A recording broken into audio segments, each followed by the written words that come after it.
Yes, good afternoon and welcome to Estonia. To everybody who haven't met personally, I already had quite a number of meetings today in the first half of the day. But yeah, briefly, I was asked to talk that what is on my working table, and not only mine, but my colleagues also. And but I would like to start briefly describing why this, all things digital are so important to Estonia. And our objective in that case is not just merely efficiency, which it of course helps, but empowerment of every Estonian citizen and every Estonian business.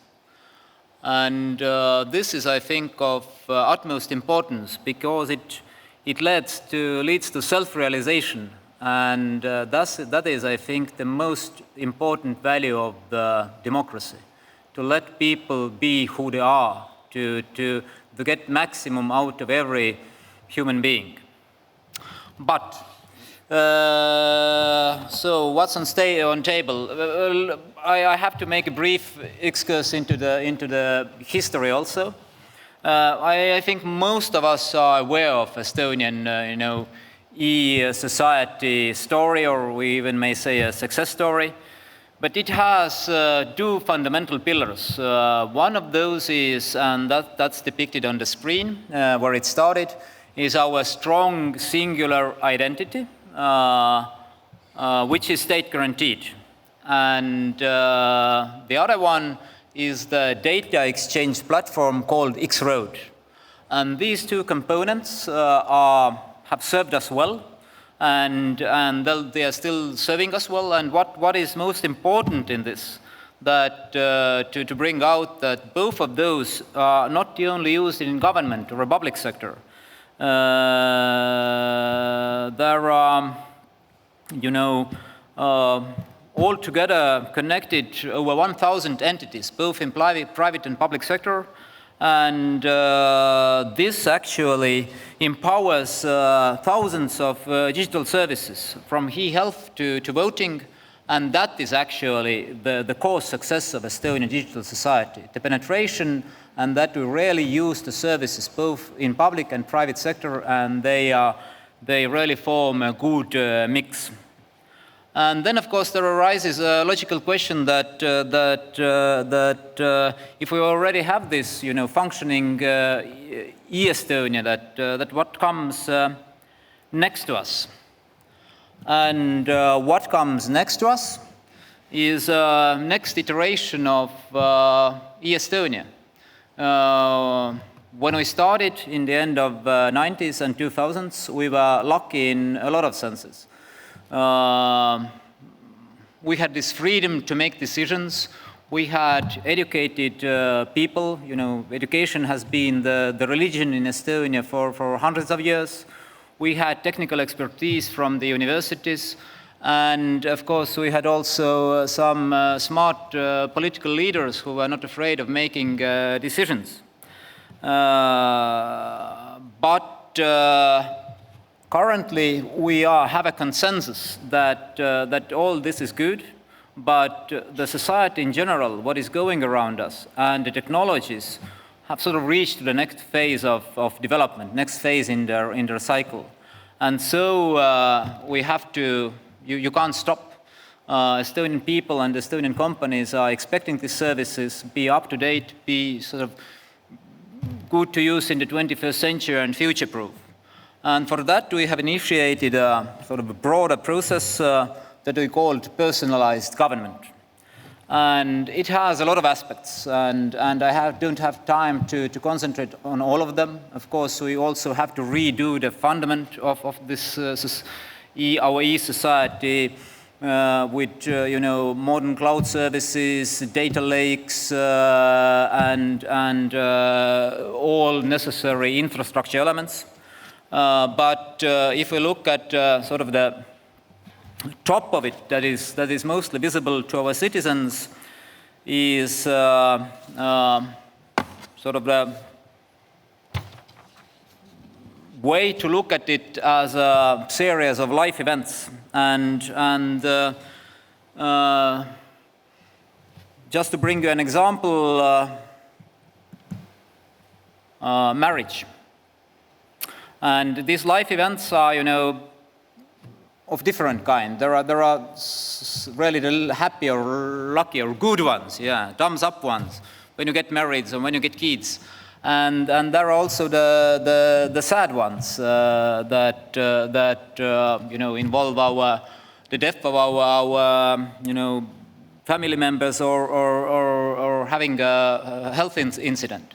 So we definitely have to look all of those, how to offer them in a way that they are smooth, they come to you in instant, and they actually are designed in a way that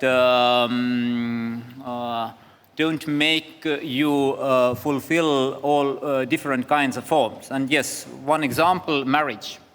And if you look at right side of this slide, then there is a happy couple and they are enjoying their honeymoon, this pictogram wants to say. But legally, you actually have a series of processes going on, carried out by different institutions before you can say that you are happily married, also officially. And right now, all these services in Estonia are online, but you still have to navigate between different portals and different services that we have in the government sector. So simply our aim is to build one seamless interface so that you can really enjoy your new marriage, not navigate in the internet meantime. What's next? Another thing on this personalized state, taking services to the people. So here is a simple example what is good to bring. Currently, what we have in the